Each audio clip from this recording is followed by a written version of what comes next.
তো চল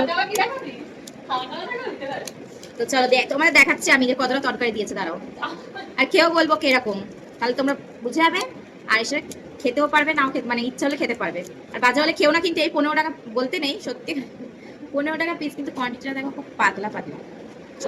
আর আরেকটা কথা, 30 টাকা করে, আমি বলি 30 টাকা করে পনির রোল বিক্রি হচ্ছে, ঠিক আছে?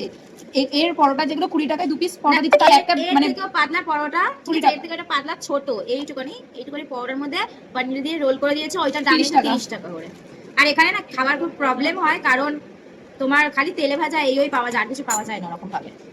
কোথায় রোল পাওয়া যায়, ধোসা পাওয়া যায়, তারপরে চাউমিন পাওয়া যায় সকাল সকাল, না এগুলো পাওয়া যায়, খুব প্রবলেম হয়ে যায়, ওই জন্যই ওরা ফলটা খাচ্ছে এখন, বুঝলে? বলবে না বড় মাছটা ঢুকতে দেবে না। এই দেখো তরকারিটা অনেকটাই দিয়েছে, দেখতে পাচ্ছ? এই তরকারিটা দেবে বিছানায়। হরে কৃষ্ণ, নমস্কার বন্ধুগণ। তরকারি দেখানো যাবে, তরকারি। হরে কৃষ্ণ, আমাদের টিস্যু আছে বন্ধুগণ। আমার মা ঘর থেকে টিস্যুর প্যাকেট দিয়েছে, আমার মাটা কত ভালো বলো তো তোমরা বন্ধু। এই বন্ধু টিস্যু ছেড়। হরে কৃষ্ণ, টিস্যুটা ছিপো, কাশি ব্লেড কিছু আছে বন্ধুরা?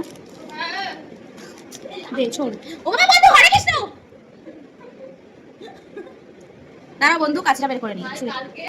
তো দেখো মুছে দিচ্ছি, আমার মা টিস্যু দিয়েছে, আমার মাটা কত ভালো বলো তো, সবার মাই ভালো হয়। তো আমি খেয়ে তোমাদেরকে বলছি।